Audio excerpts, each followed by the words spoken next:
பாதத்தில் அவருடைய வார்த்தையில் சுகம் உண்டு, ஜீவன் உண்டு. ஆமென்.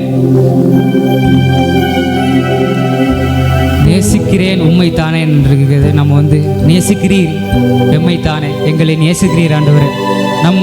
நம்ம ஆண்டவரை நேசிக்க முடியாது. தேவன் நம்ம மேலே வச்சிருக்க, அவர் நம்ம மேலே வச்சிருக்க நேசத்தினால தான் நம்ம இன்னும் இந்த வரைக்கும் ஜீவிக்கிறோம். ஆமென். நம்ம குற்றங்களை ஏற்றபடி நம்மளை தண்டித்தா நம்ம ஒருத்தரும் இருக்கிற இந்த உண்மையை சொல்ல போனோம்னா நம்ம ஒருத்தரும் இருக்க மாட்டோம்.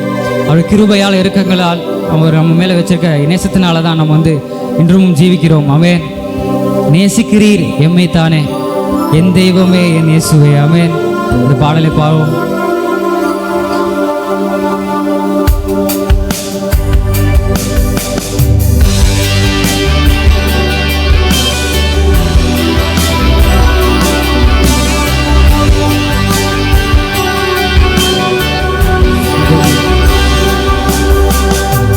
சுகமுண்டு, வேலனுண்டு,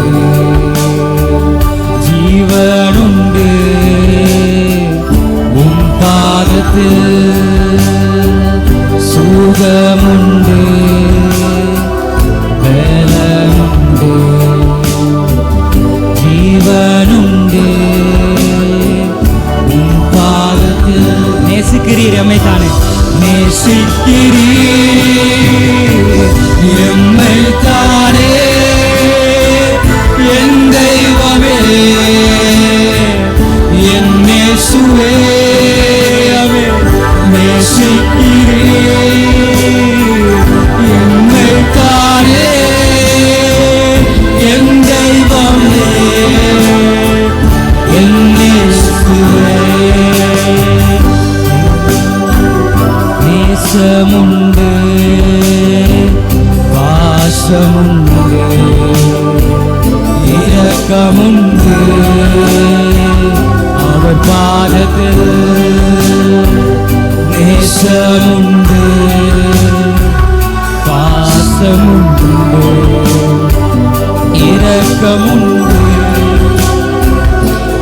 பாதத்தில். கைகளை வெட்டி நேசிக்கிறீர் என்னை தானே, என் தெய்வமே என் இயேசுவே. நேசிக்கிறீர் என்னை தானே, என் தெய்வமே என் இயேசுவே. அடைக்கலமே அதிசயமே அண்டி வந்தே பாதமே. அடைக்கலமே அதிசயமே அண்டி வந்தே பாதமே. சொல்லுவோம். நேசிக்கிறீர் எம்மை தானே, என் தெய்வமே என் இயேசுவே. நேசிக்கிறீர் எம்மை தானே, என் தெய்வமே என் இயேசுவே. துக்கம் நீங்கும், உயரம் நீங்கும், துன்பம் நீங்கும் உம் பாதத்தில். துக்கம் நீங்கும், உயரம் நீங்கும், துன்பம் நீங்கும் உம் பாதத்தில். நேசிக்கிறீர் எம்மை தானே, என் தெய்வமே என் இயேசுவே. நேசிக்கிறீர்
கர்த்தரை ஆராதிப்போம். அப்பா, நன்றி செலுத்துகிறோம்.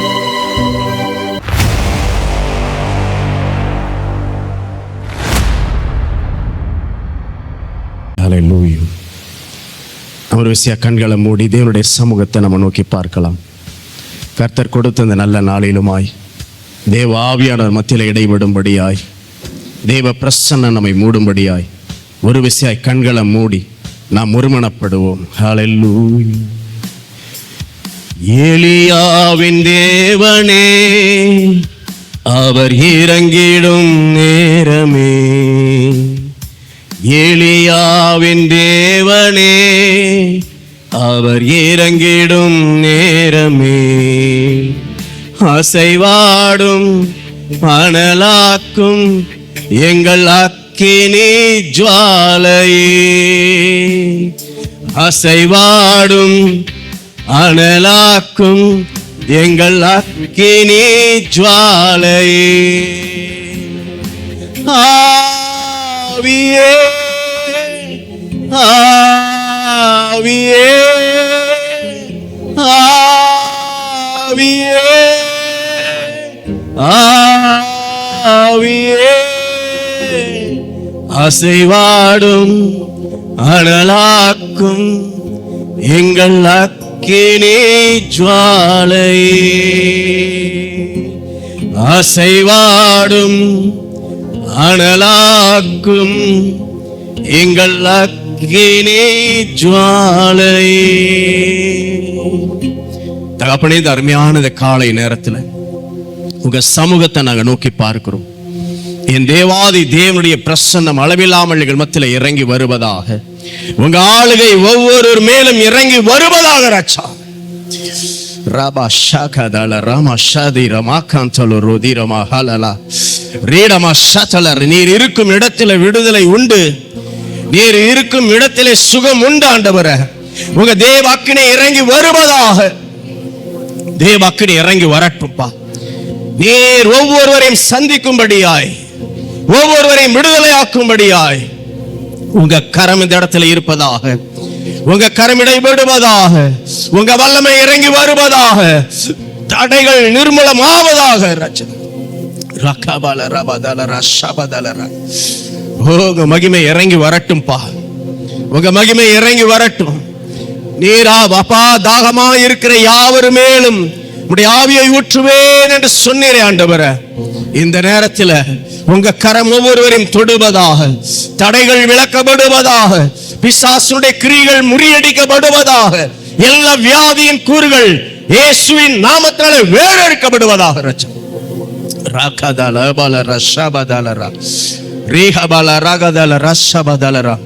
உம்முடைய வார்த்தைகளுக்கு தன் செவியை மறைக்கிறடைய இது மனுஷனுடைய வாழ்வு வளம் பெறாது நீங்க சொன்னீங்களே ஆண்டவரே.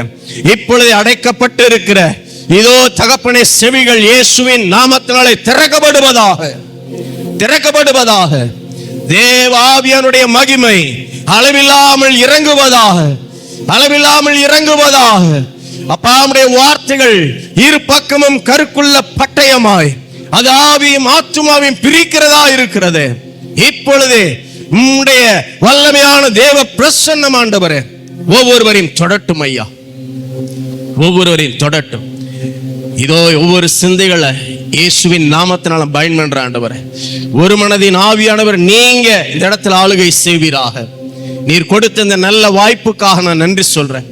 இந்த சபை போதகருக்காக அப்பா, போதகரமாவுக்காக, ஊழியர்களுக்காய் அப்பா, விசுவாசிகளுக்காய் நான் நன்றி சொல்றேன் ஆண்டவரே. இந்த சபையை நான் ஊழியனாய் மனதார நான் ஆசீர்வதிக்கிறேன் ஐயா. ஆசீர்வதிக்கிறேன்.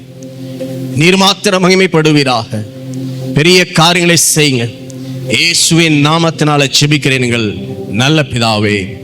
ஆமென், ஆமென். அல்லேலூயா, அல்லேலூயா. கர்த்தர் கொடுத்த இந்த நல்ல வாய்ப்புக்காக, இந்த சபைக்காக, போதகருக்காக நான் நன்றி சொல்றேன். ஒரு விஷயம், போதகருக்காய் கூட நம்ம ஒரு நிமிஷம் கண்களை மூடி நல்ல சுகத்தோடு பலத்தோட தேவ ஆவியானவர் இன்னும் அதிக வல்லமையோடு கூட எடுத்து பயன்படுத்தும்படியா நம்ம ஜெபிக்கலாம். தகப்பனே, முந்தின ஆலயத்தின் மகிமையை பார்க்கிலும் பிந்தின ஆலயத்தினுடைய மகிமை பெரியதா இருக்கும் என்று சொன்னீங்களே. அதை நீங்கள் தீவிரமாய் நிறைவேற்றுவேன் என்று சொன்னீங்களேப்பா. இந்த நேரத்துல நாங்கள் சபையாராய் ஒருமனப்பட்டு போதகருக்காய் நாங்கள் செபிக்கிறோம் ஆண்டவரே.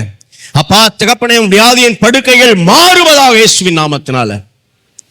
இந்த நேரத்தில் நம்முடைய சுகமளிக்கிற வல்லமை சரீரத்தினுடைய ஒவ்வொரு அவயங்களுக்குள்ள பாய்ந்து செல்லுவதாக ரட்சா. தேவ ஆவியானுடைய மகிமை இப்பொழுது அவர்களை ஆட்கொள்ளும்படி நான் செபிக்கிறேன். பரிசுத்த ஆவியானவர் இப்பொழுதே பலப்படுத்துகிற ஆவியானவர், நிலை நிற்க பண்ணுகிற ஆவியானவர், உற்சாகப்படுத்துகிற ஆவியானவர், சரீரத்தினுடைய அவயங்களை புதிதாய் மாற்றி தருகிற ஆவியானவர் இப்பொழுது நீர் தொட்டு சுகமாக்குவீராக ரட்சா. Thank you holy spirit, thank you lord. உமக்கு நன்றி சொல்றோம், நன்றி சொல்றோம் அப்பா. உமக்கு நன்றி, நன்றி, நன்றி ஆண்டவரே. நாங்கள் செபித்த செபங்களுக்கெல்லாம் என் தேவனீர் பதில் தர உண்மையுள்ளவராக இருக்கிறீர். உங்க கரத்தில் ஒப்பு கொடுக்கிறோம். ஆவியானவரே, நீங்க பொறுப்பெடுத்துக் கொள்ளும். இயேசுவின் நாமத்தினால செபிக்கிறேன் எங்கள் நல்ல பிதாவே. ஆமென், ஆமென். ஹல்லேலூயா. இந்த நாளிலுமாய் நம்முடைய தியானத்திற்காக எடுத்துக்கொண்ட வேத பகுதி சங்கீதத்தின் புஸ்தகம் 23ஆம் சங்கீதம் 23ஆம் சங்கீதம் 5ஆம் வசனத்தை எடுத்து வாசிக்க கேட்கலாம்.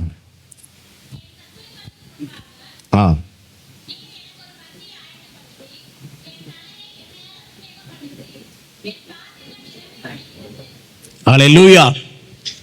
இந்த வார்த்தை சொல்லுகிறது, என் சத்துருக்களுக்கு முன்பாக எனக்கு ஒரு பந்தியை ஆயத்தப்படுத்தி என் தலையை எண்ணெயினால் அபிஷேகம் பண்ணுகிறீர், என் பாத்திரம் நிரம்பி வழிகிறது. ஒரு நிமிஷம் கண்களை மூடி. இன்னைக்கு நமக்கு ஒரே ஒரு சத்துரு தான் இருக்கிறான். அந்த சத்துருக்கு முன்பாக நமக்கு ஒரு பந்தியை கர்த்தர் ஆயத்தப்படுத்தி வைத்திருக்கிறார். அதற்கு முன்பாக நமக்கு ஆண்டவர் அபிஷேகத்தினாலே நிரப்பும்படி, அவருடைய வல்லமையினாலே நிரப்பும்படி, நம்முடைய பாத்திரம் நிரம்பி வழியை செய்யக்கூடிய தேவன்.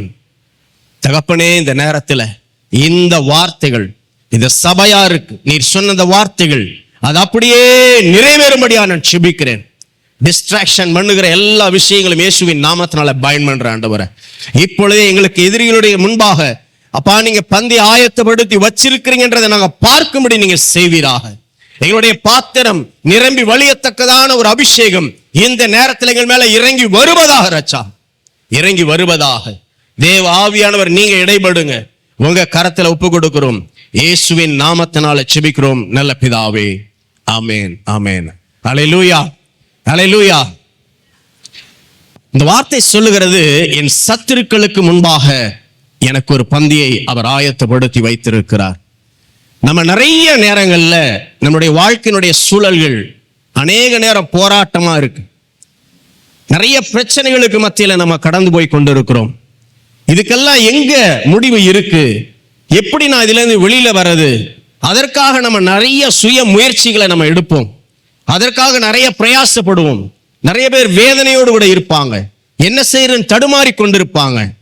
ஆனா வேத வார்த்தை நமக்கு சொல்லுகிறது, ஆண்டவர் எல்லா சூழ்நிலையிலையும் நம்ம கூட தான் இருக்கிறவர். ஹல்லேலூயா, ஹல்லேலூயா. அவர் பந்தியை ஆயத்தப்படுத்தி வச்சிருக்கிறது நம்ம எதிரிக்கு முன்பாக இருந்தாலும் அவர் என் தலையை அபிஷேகத்தினால் நிரப்பி இருக்கிறார். ஹல்லேலூயா, ஹல்லேலூயா. நம்ம எல்லாருடைய கான்சியஸும் ஒன்னாதான் இருக்கணும். அவர் என் கூட இருக்கிறார், அவருடைய அபிஷேகம் என் மேல இருக்கிறது. ஹல்லேலூயா. நம்ம எல்லா சூழ்நிலைகளையும் ஆண்டவரை மட்டும்தான் நோக்கி பார்க்கணுமே தவிர வேற யாரையும் நோக்கி பார்க்க கூடாது. ஹல்லேலூயா. ஏன்னாக்க வேத வார்த்தை சொல்லுகிறது, ரோமர் 8ஆம் அதிகாரம் 5-6 வசனங்களை எடுத்து வாசிக்க கேட்கலாம்.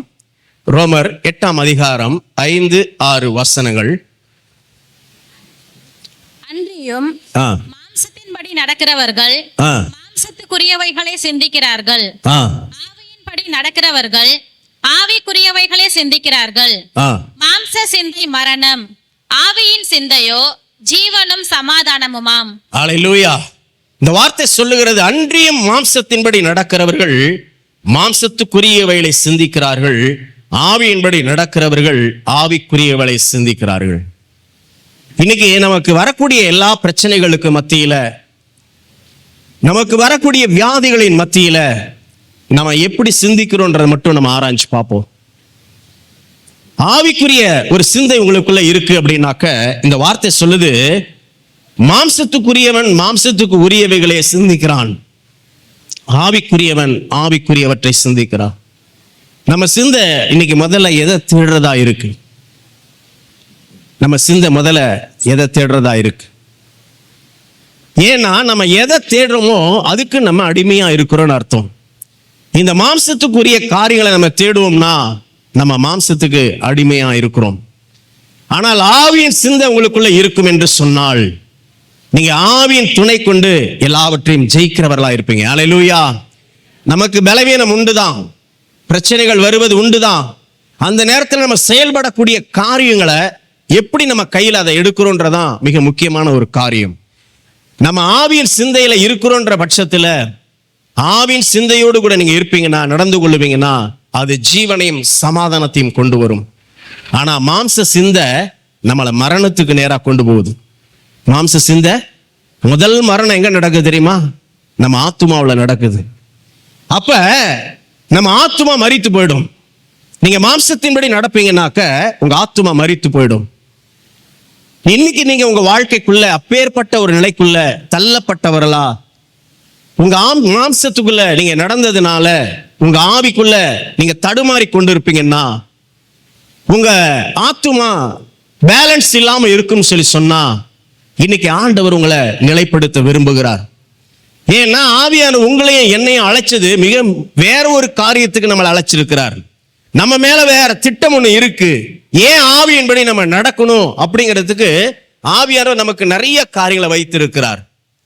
நம்ம எதை நோக்கி போயிருக்கணுமோ அதை நோக்கி நம்ம போகாதபடிக்கு, நமக்கு வச்சிருக்கிற இலக்கை நம்ம அடையக்கூடாதபடிக்கு பிசாசு நம்மளை இந்த உலகத்தினுடைய பிரச்சனைகள்லயே வச்சு வச்சு வச்சு வச்சு நம்மளை அப்படியே நசுக்க நினைக்கிறான். ஆனா ஒரு நாளும் நம்ம தோற்று போனவர்கள் அல்ல. அல்லேலூயா.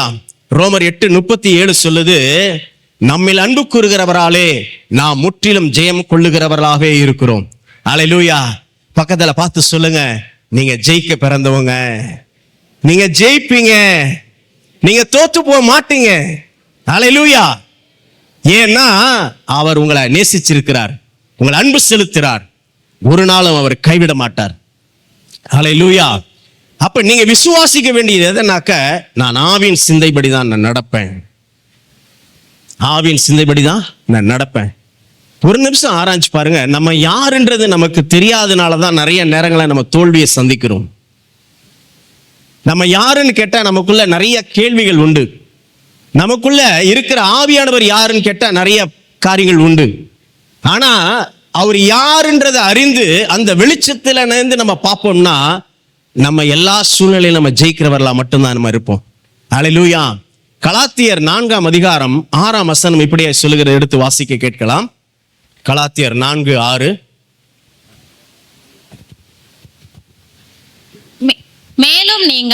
மேலும் நீங்கள் புத்திரராய் இருக்கிறபடியினால் அப்பா பிதாவே என்று கூப்பிடத்தக்கதாக தமது குமாரனுடைய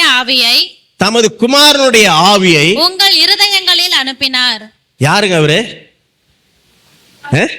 நமக்குள்ள இருக்கிற ஆவியானவர் யாரு? அப்பா பிதாவின் கூட பண்றவர்.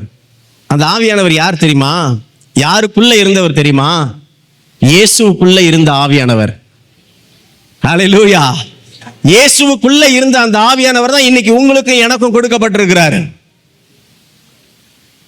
உண்மைதானா? அல்லேலூயா. இயேசு இந்த பூமியில இருந்தப்ப என்னெல்லாம் பண்ணாரு? இயேசு இந்த பூமியில இருக்கிறப்ப எப்பேற்பட்ட அற்புதங்கள்லாம் நடந்துச்சு? இயேசு எப்படியெல்லாம் எல்லா இடங்களையும் நடந்து கொண்டார்? கொஞ்சம் யோசித்து பாருங்க. நீங்க யோவான்ல 8ஆம் அதிகாரத்துல ஒரு வசனத்தை அழகா இயேசு சொல்றாரு.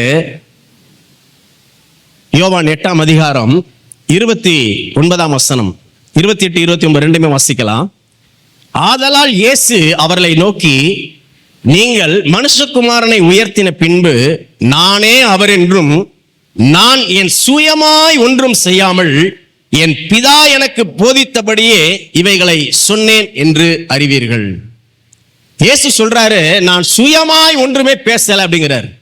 சுயமா ஒன்றும் நான் பேசல, என் பிதா என் இடத்துல என்ன பேச சொல்றாரோ அதை நான் பேசுறேன் அப்படிங்கிறார். சொல்லிட்டு சொல்றாரு, என்னை அனுப்பினவர் என்னோட கூட இருக்கிறார். ஹல்லேலூயா. என்னை அனுப்பினவர் என்னோட கூட இருக்கிறார். இந்த விசுவாசம் எத்தனை பேருக்கு இருக்கு? என்னை அனுப்பினவர் என்னோடு கூட இருக்கிறார். இயேசு சொல்றாரு, சொல்லிட்டு சொல்றாரு, ஏன் இருக்கிறார்னா, பிதாவுக்கு பிரியமானவைகளே நான் செய்கிறபடினால். என்னவாங்க? பிதாவுக்கு பிரியமானவைகளை நான் எப்பொழுதும் செய்கிறபடினால் அவர் என்னை தனித்து இருக்க விடுவது இல்லை. ஹல்லேலூயா. அப்ப இன்னைக்கு யாருடைய இருதயத்தை நம்ம திருப்திப்படுத்துகிறவர்களா இருக்கிறோம்? யாருக்கு பிரியமானதை நாம் செய்கிறவர்களா இருக்கிறோம்? கொஞ்சம் ஆராய்ச்சி பாருங்க. அன்னைக்கு இயேசுக்குள்ள இருந்த அந்த ஆவியானவர் தான் இன்றைக்கு உங்களுக்குள்ளேயும் எனக்குள்ளேயும் கொடுக்கப்பட்டிருக்கிறார். இயேசு சொல்றார், என்னை விசுவாசிக்கிறவன் என்னை காட்டிலும் பெரிய காரியங்களை அவன் செய்வான்றார். நான் 8 அடி பாஞ்சா என் பிள்ளை 16 அடி பாய்வான். அவர் நம்பிக்கை வைக்கிறார். யார் மேல? யார் மேலங்க சொல்லுங்க? என் மேல. வாயை திறந்து நீங்க சொல்லுங்களேன். என் மேலதான் நம்பிக்கை வச்சிருக்கிறார். என்னை அவர் நம்புறாரு. நான் ஒரு பிள்ளையா இருக்கிறேன் நம்புறாரு. என்னை விட பெரிய காரியங்கள்லாம் செய்வாரு அப்படின்னு நம்புறாரு. ஹல்லேலூயா. இயேசுவுக்கு பிரச்சனை இல்லையா? இயேசுவுக்கு பிரச்சனையே இல்லையா? அவர் சுத்தி இருந்ததே பிரச்சனை தான். அவர் ஜெயிச்சார்ல. அவர் ஜெயிச்சார்ல. சொல்லுங்க, நானும் ஜெயிப்பேன். அவர் என் கூட இருக்கிறாரு. ஹல்லேலூயா. இப்ப என்ன விஷயம் அப்படின்னு கேட்டீங்கன்னா, ஆண்டவர் நம்மளை ஒரு பெரிய அழைப்புக்காக நம்மளை வச்சிருக்கிறார். நம்ம இன்னமும் கோழி குஞ்சு மாதிரியே நம்ம பிரச்சனையவே பார்த்துக்கிட்டு இருந்தோம்னா எப்ப நம்ம தேவ திட்டத்துக்கு நேரா நம்ம கடந்து போவோம்? கொஞ்சம் யோசிச்சு பாருங்க. ஆண்டவருடைய வருகை வருவதற்கு இன்னும் எவ்வளவு நாள் இருக்குன்னு கேட்டா நமக்கு தெரியாது. ஆனா வருகைக்கு முன்பாக என்னென்ன அடையாளங்கள் இந்த பூமியில நடக்கணுமோ அதெல்லாம் தெரியும்ல. எத்தனை பேருக்கு தெரியாதுன்றீங்க? தெரியாதா? எல்லாத்துக்கும் தெரியும்ல. இயேசு மத்தேயு 24ஆம் அதிகாரத்துல படிச்சு பார்த்தீங்கன்னா, அவருடைய வருகைக்கு முன்பாக என்னென்ன நடக்கும்னு ஆண்டவர் சொன்னாரோ, ஆண்டவரே உடைய வருகைக்கும் இந்த உலகத்தினுடைய முடிவுக்கு எங்களுக்கு அடையாளத்தை சொல்லுவேன்னு கேட்கும் பொழுது இயேசு வரிசையா நிறைய விஷயங்களை பட்டியல் போடுறாரு. பஞ்சங்களும் நிலநடுக்கங்களும், எங்க பார்த்தாலும் யுத்தங்களும் நடக்கும். இதெல்லாம் இதோ வேதனைக்கு ஆரம்பம்னு சொல்லி சொல்றாரு. அப்ப இன்னைக்கு அதெல்லாம் நடக்குதாங்க? நடக்குதா? 2 தீமோத்தேயு 3ஆம் அதிகாரத்துல 1லிருந்து 5 வரைக்கும் படிச்சு பார்த்தீங்கன்னா, கடைசி நாட்களில் கொடிய காலங்கள் வரும் என்று அறிவாயாக ஒரு பெரிய பட்டியல் போறாரு. அதுல யாரெல்லாம் இருப்பாங்கன்னு. அதுல இருக்கிற மொத்த பேர்ல 17 பேர் லிஸ்டோ பெருசா இருக்கு லிஸ்ட். அதுல இன்னைக்கு எல்லாமே இருக்கிறாங்க. அப்ப இது என்ன நாள்? கடைசி நாள். ஏன்னா இந்த கடைசி நாட்கள்ல தேவனுடைய இருதயம் நம்மளை குறிச்சு என்னவா இருக்குன்னு என்னைக்கா சிந்திச்சு பார்த்திருப்போமா? நம்ம ஆலயத்துக்கு வரதே எதுக்காக வரணும்? இன்னைக்கு ஆண்டவர் நல்ல வார்த்தையை கொடுப்பாரு, வாக்குத்தத்தத்தை கொடுப்பாரு, அந்த வார்த்தைகளை வச்சு நம்ம இந்த வாரம் முழுக்க ஜெபிக்கலாம், இப்படியே வந்துட்டு போயிட்டு இருக்கிறோம். ஆனா தேவனுடைய இருதயம் அதுதானா? தேவனுடைய சித்தம் இதுதானா? என்னைக்காவது நம்ம அறிந்திருக்கிறோமா? என்னைக்காவது போய் ஆண்டவர்கிட்ட, ஆண்டவரே உங்க இருதயத்துல என்ன பாரம்பா இருக்கு? நீங்க என்னை எதுக்காண்டி அழைச்சிங்க? நான் என்ன செய்யணும்னு சித்தமா இருக்கிறீங்கன்னு நம்ம யாராவது கேட்டிருப்போமா? கொஞ்சம் யோசித்து பாருங்க. என் பிரச்சனையை கேட்கலன்னு சொல்லி தான் நம்ம நிறைய நேரங்கள் அழுதுருக்கிறோம். எனக்கு அதெல்லாம் நடக்கலன்னு சொல்லி தான் நம்ம நிறைய நேரங்கள் அழுதுருக்கிறோம். ஆனா அவருடைய இருதயத்தினுடைய வழியை என்னைக்காவது யாராவது கேட்டு வாங்கியிருப்போமா? கொஞ்சம் யோசித்து பாருங்க. ஏன்னா இந்த காரியத்தை செய்யறதுக்காக தான் நம்மளை அழைச்சிருக்கிறார். ஹல்லேலூயா. பாருங்க, வேதம் நமக்கு சொல்லுகிறது, எபேசியர் 2ஆம் அதிகாரம் 7ஆம் வசனத்தை எடுத்து வாசிப்பீங்கன்னா, நீங்களும் நானும் எங்க இருக்கிறோம்னு சொல்லி எழுதப்பட்டிருக்கு. இயேசு கிறிஸ்து கல்வாரி சிலுவையில அறையப்படும் பொழுது எத்தனை பேர் அறையப்பட்டீங்க நம்புறீங்க? எல்லாரும் அறையப்பட்டீங்களா? அவர் அடக்கம் பண்ணப்பட்ட போது நம்மெல்லாம் அடக்கம் பண்ணப்பட்டாச்சு. இதனுடைய அடையாளம் தான் நம்ம ஞானஸ்தானம் வாங்குறோம், அதை விசுவாசித்து. இப்ப அவர் உயிர்த்தெழுப்பப்படும் பொழுது நானும் உயிர்த்தெழுப்பப்பட்டாச்சுன்னு வசனம் சொல்லுது. இப்ப வசனம் சொல்லுது, எபேசியர் 2:7 என்னன்னு சொல்லுது? கிறிஸ்து இயேசுவுக்குள் நம்மை அவரோட கூட எழுப்பி உன்னதங்களிலே அங்கே அவரோட கூட உட்காரவும் செய்தார். அல்லேலூயா. எங்க இருக்கிறோம்? எங்க இருக்கிறோம்? துரசாமிபுரத்துலயா? எங்க இருக்கிறோம்? நீங்க ஆவியின் சிந்தையின்படி இருப்பீங்கன்னா நீங்க இருக்க வேண்டிய இடம் எழுதுறீங்களா? உன்னதத்தில் அவரோடு கூட நீங்க உட்கார வைக்கப்பட்டிருக்கிறீங்கன்றதுதான் விசுவாசம். அல்லேலூயா. இயேசு சொல்றாரு, கீழானவைகள் அல்ல மேலானவைகளை.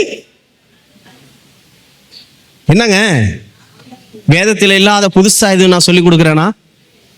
ஒரு மாதிரியா பாக்குறீங்களே. கீழானவைகள் அல்ல மேலானவைகளை தேடுங்க. மேலானது எது?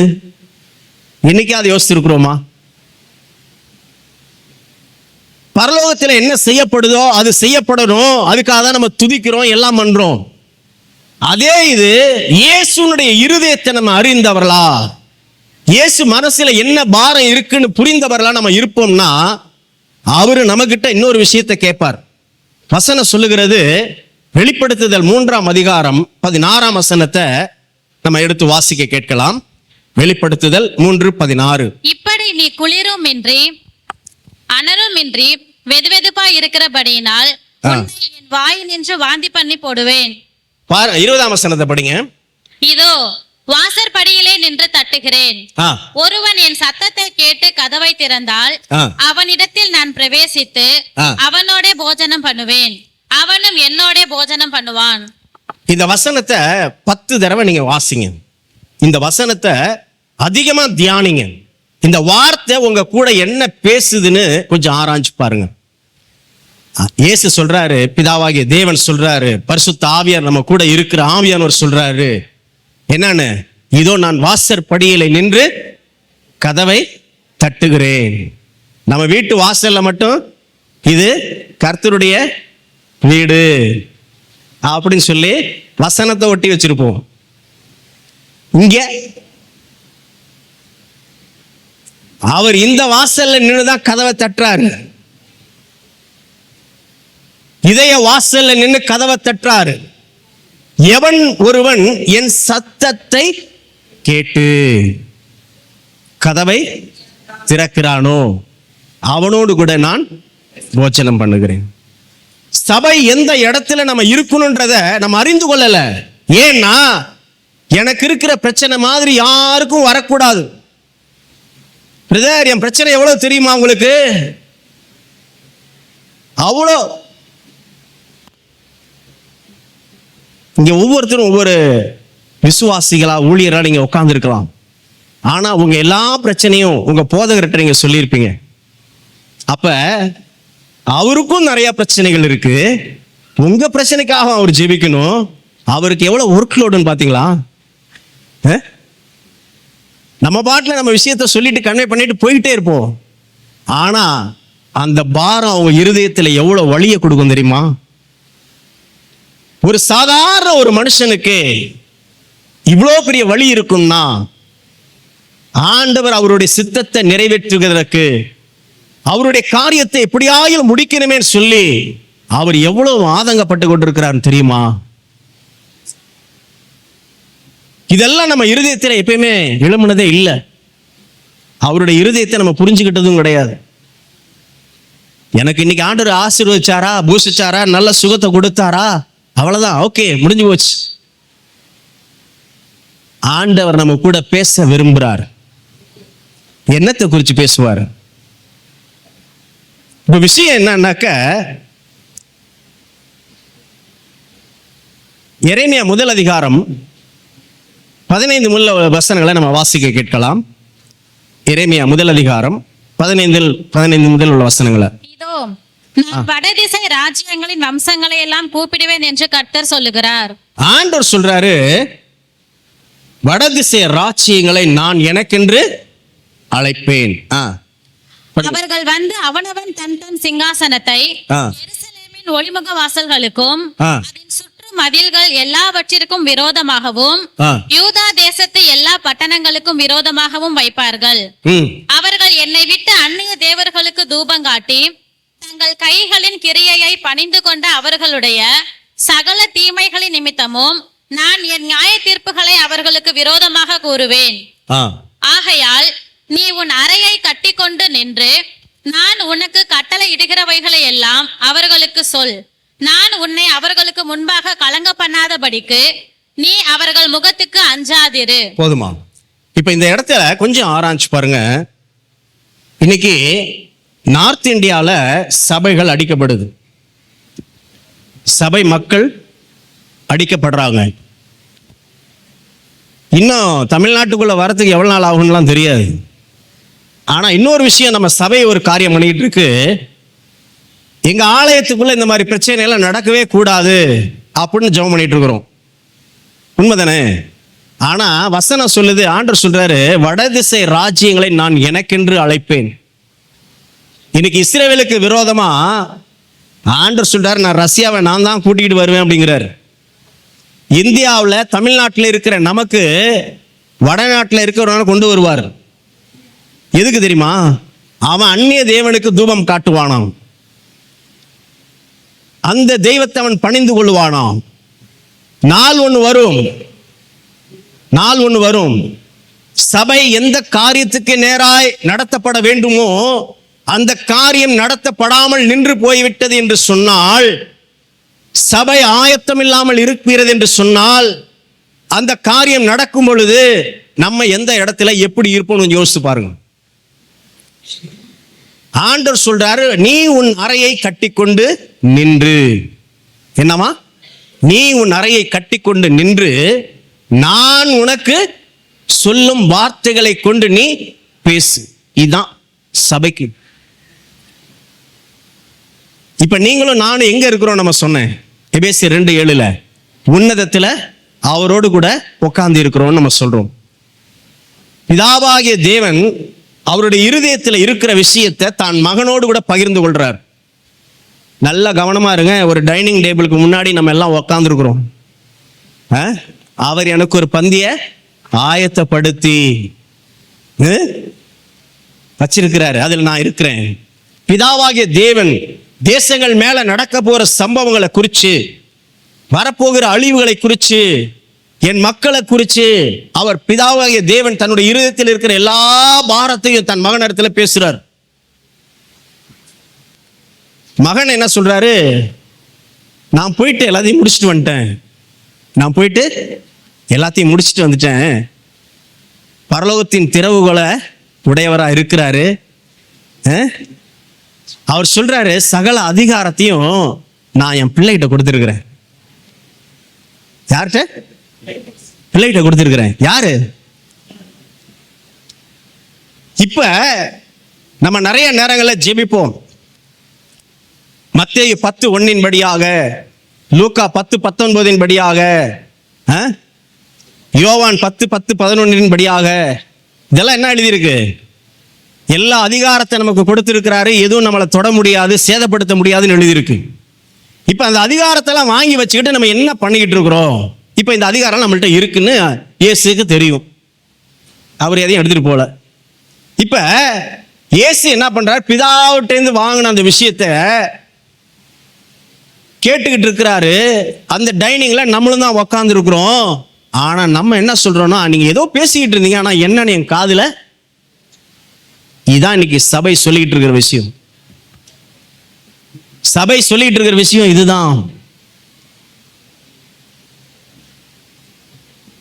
ஒரு சபையில 5 விதமான ஊழியங்களும் இருக்கும்.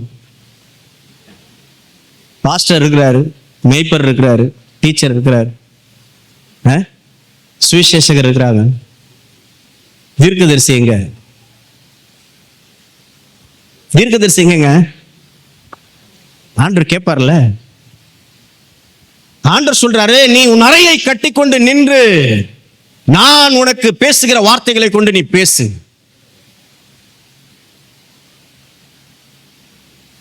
அப்ப ஆவியானவர் நம்மளை பார்த்து கேட்கிறாரு. நான் சபையை குறித்து இப்ப ஒண்ணும் இல்லைங்க, யாரோ ஒருத்தன் நம்மளை அட்டாக் பண்ண வரான் இந்த சபைக்குள்ள, யாருன்னு தெரியாது. திடீர்னு ஆவியானவர் ஒருத்தர் மேல இறங்கி இருக்கிறாரு. நமக்குள்ள ஆவியானவருடைய வல்லமை இருக்கு, தீர்க்க தரிசனத்தின் அபிஷேகம் இருக்கு. அவனை பார்த்து நம்ம பேச ஆரம்பிச்சோன்னு வச்சுக்கோங்க, அவனை குறித்து ஆண்டவர் வெளிப்படுத்த ஆரம்பிச்சாருன்னு வச்சுக்கோங்க, அவன் என்ன பண்ணுவான்? கொஞ்சம் யோசிச்சு பாருங்க. அந்த நேரத்தில் போய் இயேசுதான்ப்பா மெய்யான தெய்வன் நீங்க சொன்னா கேட்க மாட்டான். அவன் வாழ்க்கையில நடந்த தவறுகளை நீங்க சுட்டி காட்டினீங்கன்னா அவன் தெரிச்சு ஓடுவான். உங்களுக்கு வேணா தெரியாம இருக்கலாம், ஆனா அவனுக்கு நல்லா தெரியும் இந்த அம்மாக்குள்ள ஏதோ இருக்கு, இந்த ஐயாக்குள்ள ஏதோ இருக்குன்னு பயப்படும் அவங்கள கண்டு. ஹல்லேலூயா. அப்ப சபை ஆயத்தமா இருக்கணுமா? சபை ஆயத்தமா இருக்கா? இந்த கேள்விக்கு நம்ம தான் பதில் சொல்லணும். ஆண்டவர் சொல்றாரு, உன் அறையை கட்டிக்கொண்டு நின்று நான் உனக்கு கட்டளையிட்டவைகள் எல்லாம் அவர்களுக்கு சொல், நான் உன்னை அவர்களுக்கு முன்பாக கலங்க பண்ணாதபடிக்கு நீ அவர்கள் முகத்திற்கு அஞ்சாதிரு.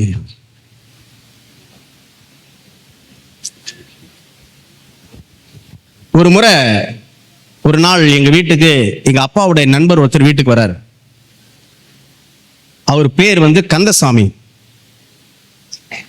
அவர் வீட்டுக்குள்ள வந்த உடனே வீட்டுக்குள்ள ஒரு பிரேதத்துக்கு பக்கத்துல நின்னா என்ன ஸ்மெல் அடிக்குமோ அதே ஸ்மெல் அடிக்குது. எங்க வீட்டு முழுக்க அடிக்குது ஒரு ஸ்மெல்.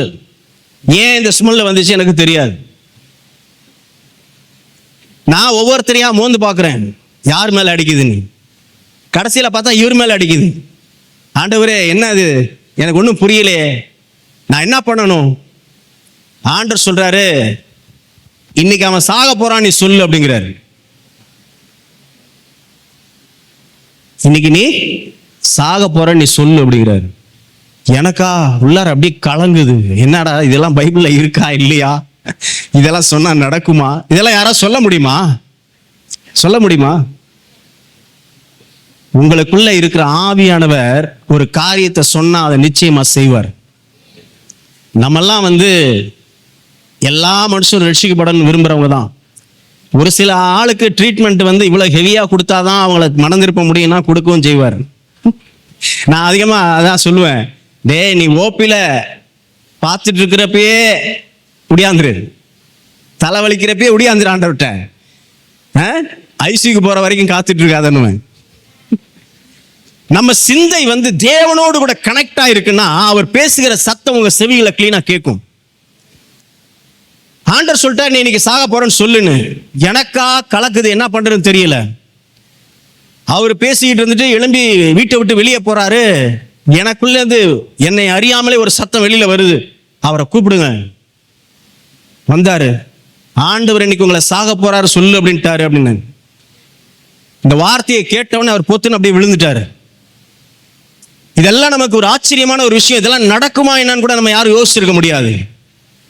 ஆண்டவரே இன்னைக்கு இவர் செத்து போனார்னா என் பேர்ல தான்ப்பா வரும், இவர் எப்படியாவது காப்பாத்துங்க, இவருக்கு என்ன சொல்லணும் நானு.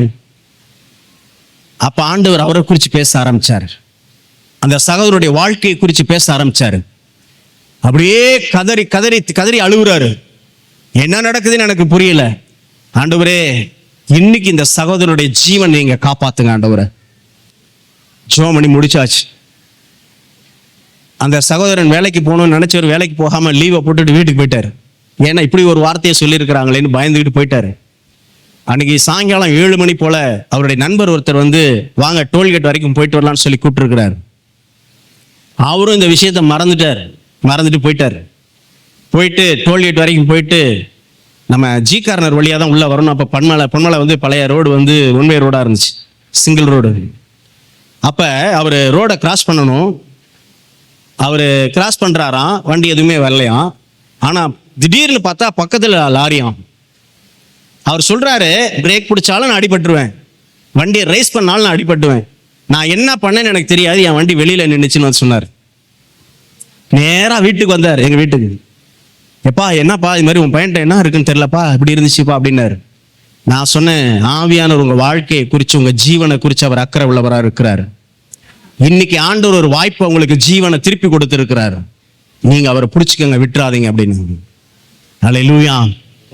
கொஞ்சம் யோசிச்சு பாருங்க, இவ்வளோ பெரிய காரியம் ஒரு மனுஷனுக்குள்ள நடக்க செய்யவாருனாக்க நம்மளை கொண்டு ஆண்டவர் என்ன கிரியெல்லாம் செய்ய மாட்டாரு. அல்லேலூயா. நான் நிறைய சொல்ல முடியும், ஆண்டவர் செய்த காரியங்களை நிறைய சொல்ல முடியும். ஆவியானவர் இன்றைக்கு ஒரு பெரிய மாற்றத்தை நம்மளுக்குள்ள எதிர்பார்க்கிறார். நம்ம சபையா எழும்பி நின்று தேவனுடைய இருதயத்தை புரிந்து அவர் பேசுகிற அந்த சத்தத்தை கேட்டு நாம் தேசத்தின் மேல தீர்க்க தரிசனம் பேசணும். ஆனா நம்ம தேவைக்காகவே ஜெபிச்சுட்டு இருக்கிறோம்னா, அதையே தேடிட்டு இருப்போம்னா எப்படிங்க ஆண்டவருடைய இருதயத்தினுடைய சத்தம் நமக்கு கேட்கும்? ஆண்டவருடைய பாரத்தை நம்ம எப்ப புரிஞ்சுக்குவோம்? கொஞ்சம் யோசித்து பாருங்களேன். இது யாரையும் காயப்படுத்துறதுக்காக இந்த செய்தி இல்லைங்க, சபையை ஆயத்தப்படுத்துறதுக்காக இந்த செய்தி. நம்ம இன்னைக்கு ஆண்டவருடைய இருதயத்தை நம்ம அறிந்து கொண்டோம்னா, அவருடைய சத்தத்தை, அவருடைய குமுறலை நம்ம புரிந்து கொண்டோம் என்று சொன்னால், உண்மையாவே நம்ம கேட்க வேண்டிய முதல் கேள்வி, ஆண்டவரே நான் என்னப்பா பண்ணணும்? உங்க இருதயம் எவ்வளவு வலியாப்பா இருக்கு? கொஞ்சம் யோசித்து பாருங்க. எவ்வளோ ஜனங்கள் நம்ம ஈரான்ல குண்டு போட்டாங்க, அநேக பள்ளி குழந்தைகள்லாம் மரித்து போனாங்க. எவ்வளவு பேர் ஒவ்வொரு நாளும் நம்ம கண்ணுக்கு முன்னாடி மரணத்தை தழுவி கொண்டிருக்கிறாங்க. ஆண்டவர் யார்கிட்ட போய் இதெல்லாம் கேட்பாரு? ஆண்டவர் சொல்றார், ஒரு ஆத்துமா மனம் திரும்பி பரலோகத்தை நோக்கி பார்த்தா பரலோகத்துல மிகப்பெரிய சந்தோஷம் உண்டாயிருக்குன்னு. எத்தனை பேரை நம்ம இன்னைக்கு மனம் திருப்பி இருப்போம்? எத்தனை பேருக்கு சுவிசேஷத்தை அறிவிச்சிருப்போம்? எத்தனை பேரை சபைக்குள்ள கொண்டு சேர்த்து வச்சிருக்கிறோம்? கொஞ்சம் ஆராய்ஞ்சு பாருங்க. இன்னைக்கு ஆவியானவர் சொல்ற இந்த சத்தத்துக்கு நீங்க செவி சாய்ப்பீங்கன்னா, இயேசுவே உங்க இருதயத்தை எனக்கு கொடுங்க, உங்க இதய குமுறலை எனக்கு கொடுங்க. நீங்க என் இருதயத்தின் கதவை நீங்க தட்டும் பொழுது உங்க சத்தத்தை நான் கேட்க விரும்புறேன். உங்க சத்தத்தை நான் கேட்க விரும்புறேன். நீங்க என் கூட வந்து தங்குங்க, என் கூட போஜனம் பண்ணுங்க. உங்க வார்த்தைகள் என்னுடைய இருதயத்தில், என்னுடைய சிந்தையில எப்பயுமே இருக்கட்டும், எப்பயுமே இருக்கட்டும். இதுதான் நமக்கு தேவன் வச்சிருக்கிற பெரிய திட்டம். நம்ம எப்ப கலங்காம நிக்கிறோமோ அப்ப ஆண்டவர் நம்ம கூட பேசுவார். ஏன்னா ஆண்டவர் சொல்றாரு 18 எரேமியா 1:18, இதோ தேசம் அனைத்திற்கும், யூதாவின் ராஜாக்களுக்கும் அதன் பிரபுக்களுக்கும் அதன் ஆசாரியர்களுக்கும் தேசத்தின் ஜனங்களுக்கும் எதிராக நான் உன்னை இன்றைய தினம் அரணிப்பான பட்டணமும் இரும்பு தூணும் வெண்கல அலங்கமும் ஆக்கினேன். எல்லாருக்கும் சார்பா வைக்கல, எதிராக தான் வச்சிருக்கிறார். ஏன்னா இயேசுவை அறியாத ஜனங்களுக்கு இயேசுவை அறிவிக்க வேண்டிய இதோ காரியம் உங்கள் கையிலும் என் கையிலும் கொடுக்கப்பட்டிருக்கு. அப்ப அவங்களுக்கு ஆண்டவரை பத்தி சொல்ல வேண்டிய அந்த நேரத்தை நீங்க சொல்லியே ஆகணும். ஆண்டவர் இன்றைக்கு உங்களை ஏற்படுத்தி வச்சிருக்கிறார், அழைப்பை கொடுத்திருக்கிறார். நீ அரணிப்பான பட்டணமும் வெண்கல தூணும் இதோ அலங்கமும் ஆக்கியிருக்கிறேன்னு சொல்றாரு. அவர்கள் உனக்கு விரோதமாக யுத்தம் பண்ணுவார்கள், ஆனாலும் உன்னை மேற்கொள்ள மாட்டார்கள். உன்னை ரட்சிக்கும்படிக்கு நான் உன்னோடு கூட இருக்கிறேன் என்று கர்த்தர் சொல்லுகிறார். ஹல்லேலூயா. நம்முடைய எதிரிகளுக்கு முன்பாக ஒரு பந்தியை ஆயத்தப்படுத்தி என் தலையை எண்ணெயினால் அபிஷேகம் பண்ணி இருக்கிறார். என் பாத்திரம் நிரம்பி வழிகிறது.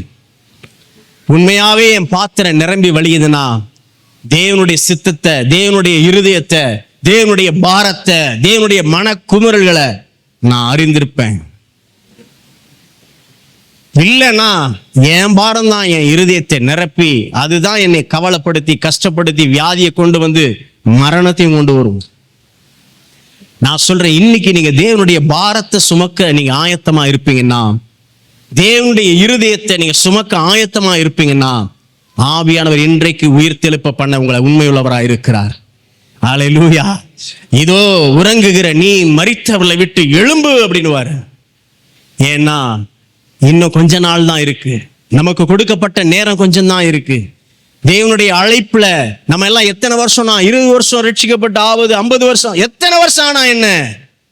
தேவனுடைய இருதயத்தை நீ அறிந்திருக்கிறியா இல்லையா? ஓ, 0 தான். வசனம் சொல்லுது, மத்தேயு 6:33 என்னங்க சொல்லுது? முதலில் தேவனுடைய ராஜ்யத்தையும் தேடுங்கள், இவைகளெல்லாம் கேளுங்கள் கொடுக்கப்படும் இருக்கு. அதுவா வந்து சேரும். 5ஆம் வசனம் படிச்சீங்கல்ல, சங்கீதம் 23:5, 6 என்னன்னு சொல்லுது?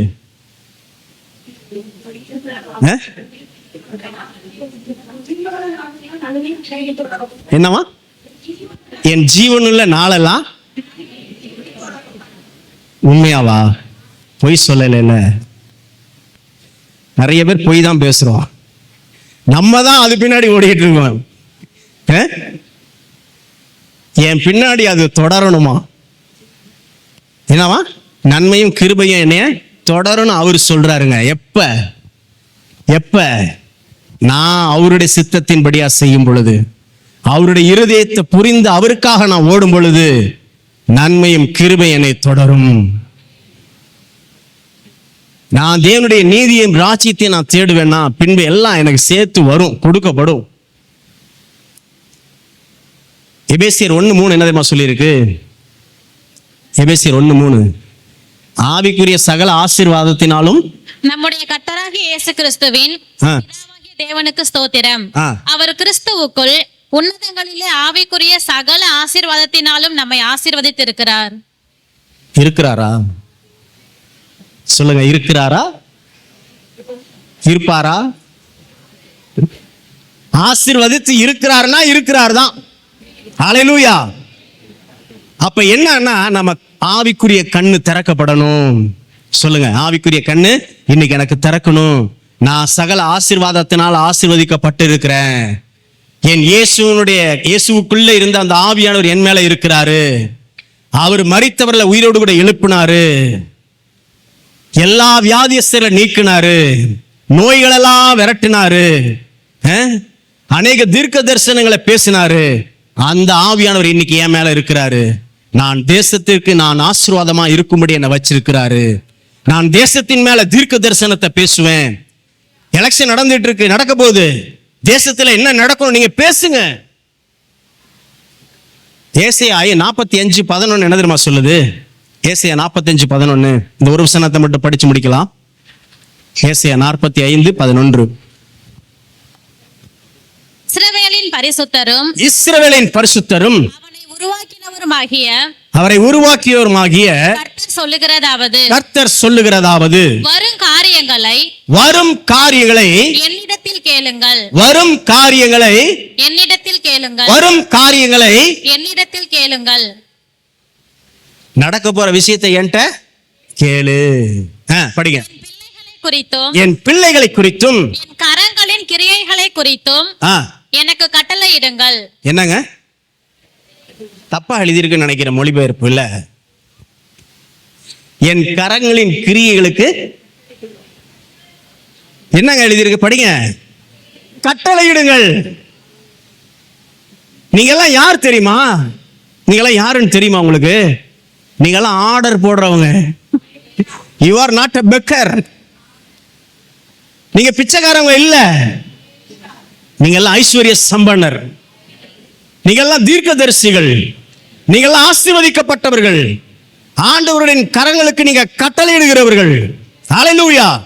உங்களுக்குள்ள இருக்கிற ஆவியானவர் எப்படா எனக்கு வேலை கொடுப்பேன்னு பார்த்துட்டு இருக்கிறாரு. ஹல்லேலூயா. தேசங்களை குறித்து நீங்க கேளுங்க. நான் மியான்மர் தேசத்துக்கு போயிருக்கிறப்ப அந்த தேசத்தை குறித்து ஆண்டவர் பேசினாரு. அந்த தேசத்துல நாங்க ஜெபிக்க ஆரம்பிச்ச உடனே தேசத்துல மாற்றம் நடக்க ஆரம்பிச்சிருச்சு. ஆவியானவர் என்ன சொன்னாரோ அதெல்லாம் இன்னைக்கு நடந்து கொண்டு இருக்கு. ஹல்லேலூயா. நான் சொல்றேன், நீங்க என்ன கேட்கறீங்களோ ஆண்டவர்கிட்ட அவருடைய இருதயத்தை நீங்க புரிந்தவர்களா நீங்க கேட்பீங்கன்னா தேசங்களை குறித்து கர்த்தர் உங்களோடு கூட பேசுவார். ஹல்லேலூயா. உன்னதத்தில் அவரோடு கூட உங்களை உட்கார வச்சிருக்கிறாருன்னா இதுக்காக தான். இன்னைக்கு நீங்க சொல்லுங்க, ஆண்டவரே உங்க இருதயத்தை நான் புரிந்து கொள்ள விரும்புகிறேன். உமக்காக நான் எழும்ப விரும்புறேன். உங்க சித்தத்தை நான் செய்ய விரும்புறேன். இதோ நான் எனக்குள்ள இருக்கிற அந்த ஆவியானவர் அனல் மூட்டி எழுப்ப விரும்புறேன். ஹல்லேலூயா. நம்ம அப்படியே கண்களை மூடி இருக்கக்கூடிய இடத்துல அப்படியே எழும்பி நிக்கலாம். ஹல்லேலூயா, ஹல்லேலூயா. தகப்பனே மக்கள் நான் நன்றி சொல்றேன் ஆண்டவரே, நன்றி சொல்றேன், நன்றி சொல்றேன், நன்றி சொல்றேன்ப்பா. இந்த நாள்ல அப்பா நீர் பேசி நம்முடைய வார்த்தைகளுக்காக நான் நன்றி சொல்றேன் ஆண்டவரே, நன்றி சொல்றேன், நன்றி சொல்றேன், நன்றி சொல்றேன். தேவ ஆவியானுடைய மகிமை இந்த நேரத்திலுமா இறங்கி வரட்டும் ஆண்டவரே. ஹல்லேலூயா, ஹல்லேலூயா, ஹல்லேலூயா. ரபல பரப ஷபதல ரகதல ரபல ரிகபதல ரஷபதல ர. உங்க ஆலயத்துக்காக நாங்க ஜெபிக்கும் பொழுது ஆவியானவர் சில காரியங்களை குறித்து பேசினார், சில நபர்களை குறித்து பேசினார். இன்றைக்கு ஆண்டவர் உங்களை விடுதலையாக்க உண்மையுள்ளவராய் இருக்கிறார். இன்னைக்கு ஆவியானுடைய சத்தத்துக்கு நீங்க செவி சாய்ப்பீங்கன்னா, இன்னைக்கு அவருடைய வார்த்தையின்படியா நீங்க கேட்டு அதன்படி நடக்க நீங்க ஆயத்தமா இருப்பீங்கன்னா, உங்களை விட்டு கொடுப்பீங்கன்னா, இன்னைக்கு ஆவியானவர் உங்களை உருமாற்ற, உங்களை அக்கினி ஜுவாலைகளாய் மாற்ற, எடுத்து பயன்படுத்த அவர் உண்மையுள்ளவராய் இருக்கிறார். ஹல்லேலூயா, ஹல்லேலூயா, ஹல்லேலூயா. ஒரு சிலர் சொல்றீங்க, நான் ஏற்கனவே பயந்து போய் கிடக்கிறேன், என் வாழ்க்கையில நிறைய நேரங்கள்ல பயந்து போய் தான் நான் வாழ்ந்து கொண்டிருக்கிறேன். பெரிய வலி பிரதர், என் மனசுல பெரிய வலியோட இருக்கிறேன். இன்னைக்கு நிறைய பேர் இப்படிதான் இருக்கிறீங்க, பயத்தோட, படபடப்போட, திகில்கள் என்னை சூழ்ந்துருமோ, மரண பயம். இன்னைக்கு ஆவியானவர் உங்களை எல்லாம் விடுதலையாக்க அவர் உண்மையுள்ளவராக இருக்கிறார். விடுதலையாக்க உண்மையுள்ளவராக இருக்கிறார். நான் பார்க்கிற அநேகருடைய சிந்தைகள் கட்டப்பட்டு கிடக்கு. உலகத்தினுடைய சிந்தைகளுக்கு நேரா நீங்க ஓடி, உலக சிந்தைகள்னால அப்படியே காத்தடிக்கிற திசையில நீங்க ஓடிக்கொண்டிருக்கிறீங்க. ஆவியானவர் இன்றைக்கு உங்களை இதோ அவருடைய நிலைக்கு கொண்டு வரும்படிக்கு அவர் ஆயத்தப்பட விரும்புகிறார். அவருடைய சத்தத்திற்கு நீங்க செவி சாய். இனி நான் என்னுடைய மாம்சத்தின் சிந்தையா நான் இருக்க மாட்டேன், ஆவியின் சிந்தையா நான் நடக்க விரும்புறேன் நீங்க சொல்லுவீங்கன்னா, இன்னைக்கு ஆவியானவர் உங்க வாழ்க்கையை எடுப்பித்து கட்டுவார். ஆவியானவர் உங்க வாழ்க்கையை எடுப்பித்து கட்டுவார். எல்லாம் கண்களை மூடி அப்பாவை நோக்கி நீங்க பாருங்க. அப்பா கிட்ட நீங்க சொல்லுங்க, உங்க இருதயத்தினுடைய பாரங்கள் எதுவா இருந்தாலும் இன்னைக்கு அப்பா நீங்க இதெல்லாம் மாற்ற நீங்க உண்மையுள்ளவரா இருக்கிறீங்க. உங்க பாரத்தை எனக்கு வெளிப்படுத்துங்க, உங்க சித்தத்தை வெளிப்படுத்துங்க. இதோ நான் இன்னைக்கு என்னை முழுமையா அர்ப்பணிக்கிறேன், என்னை விட்டு கொடுக்கிறேன். இன்னைக்கு என்னை அனல் மூட்டுங்க, என்னை அபிஷேகம் பண்ணுங்க. உமக்காக நான் திறப்புல நிற்க விரும்புகிறேன். உங்க சத்தமா தேசத்தின் மேல் நிற்க விரும்புகிறேன். ஆவியானவரே, ஒத்தாசை வரும் பர்வதமே, இந்த நேரத்தில் உங்க தேவ அக்கினி இறங்கி வருவதாக.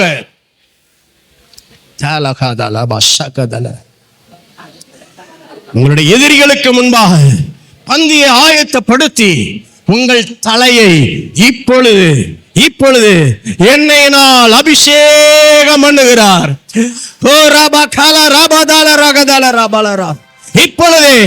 இப்பொழுது ஒவ்வொரு சிரசின் மேல உங்க தேவ அக்கினி இறங்கி வருவதாக, உங்க வல்லமை இறங்கி வருவதாக, வல்லமை இறங்கி வருவதாக.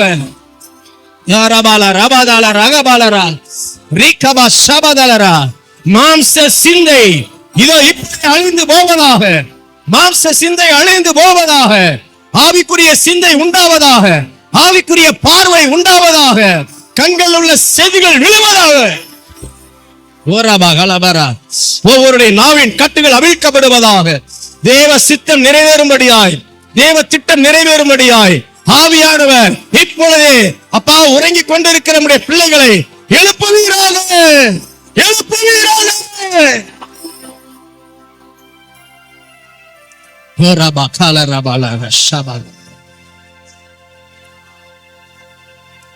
எல்லா கட்டப்பட்டு இருக்கிற எல்லா கட்டுகளை இயேசுவின் நாமத்தினால எல்லா கட்டுகளை உடைக்கிறேன், எல்லா கட்டுகளை இயேசுவின் நாமத்தினால உடைக்கிறேன்.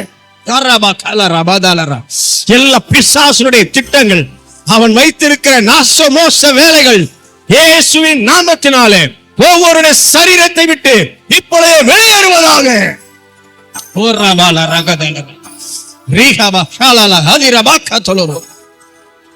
தேவ அக்கினி, தேவ அக்கினி ஒவ்வொருவரை சந்திக்கட்டும் ஐயா. தேவ அக்கினி சந்திக்கட்டும். ஒவ்வொருடைய சிந்தைகள் ஆவிக்குரிய சிந்தையாய் மாறட்டும் ஐயா. மரித்து போயிருக்கிற ஆத்துமாக்கள் உயிரடையட்டும், மரித்து போயிருக்கிற ஆத்துமாக்கள் உயிரடையட்டும், உயிரடையட்டும். உங்க சத்தத்தை கேட்கட்டும் அப்பா, உங்க சத்தத்தை கேட்கட்டும், உங்க சத்தத்தை கேட்கட்டும்.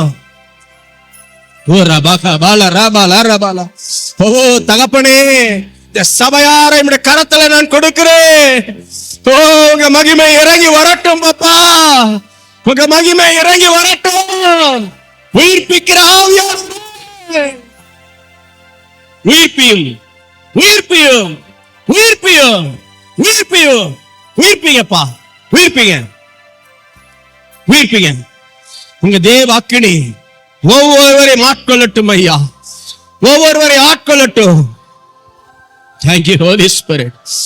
Raba shabadala ragadala rashabadala. ஒரு சிலருடைய வாழ்க்கைக்குள்ள தேவ ஆவியானவர் இடைபட விரும்புகிறார். நீங்க விட்டு கொடுத்துருங்க.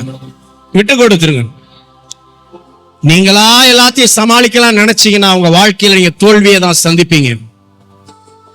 அதனால உங்க சமாதானத்தை, சந்தோஷத்தை இழந்து போவீங்க. ஆவியானவர் சொல்றாரு, என் சத்தத்துக்கு நீ செவி கொடு. உன் வாழ்க்கையை நான் எடுப்பித்து கட்ட விரும்புகிறேன். உன் வாழ்க்கையை நான் எடுப்பித்து கட்ட விரும்புகிறேன். Thank you Lord, thank you Jesus, thank you Lord. Thank you Jesus. அநேகர் ஒரு சிலருடைய வாழ்க்கைக்குள்ள ஆவியானவர் இடைபடுகிறார். நீங்க அநேக வழிகளோடு, குமுறல்களோடு, கண்ணீரோடு, வேதனையோடு, இருதயத்துல பெரிய வழியோடு வந்திருக்கிறீங்க. ஆவியானவர் சொல்றாரு, உன் காரியத்தை நான் என் கையில வச்சிருக்கிறேன். நான் உனக்காக வழக்காடுவேன். நான் உனக்காக யுத்தம் பண்ணுவேன்.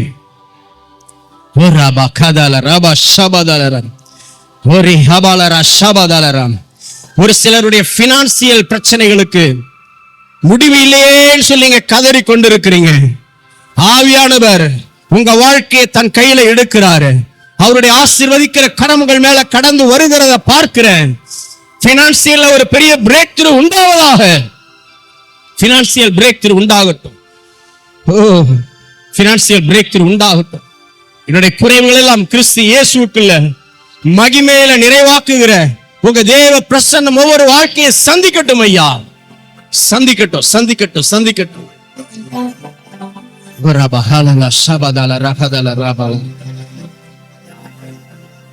Thank you Holy Spirit. Thank you Holy Spirit.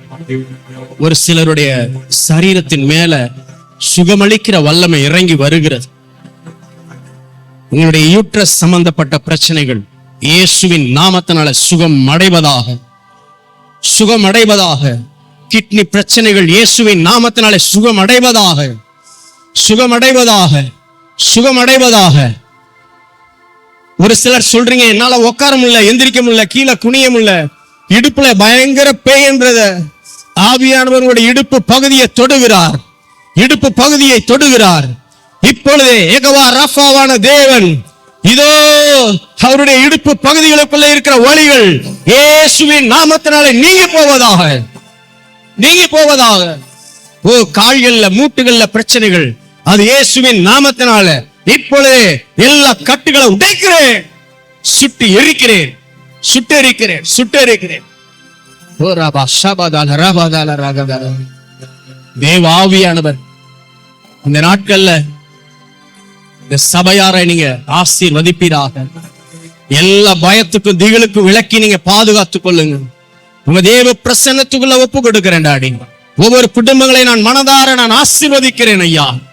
அப்பா, நீங்க சொன்ன அந்த வார்த்தைகளுக்கு கீழ்ப்படுகிற ஒவ்வொரு மேலும் ஆவியானுடைய வல்லமை அதிகமாக வெளிப்படும்படியா நான் சுபிக்கிறேன்.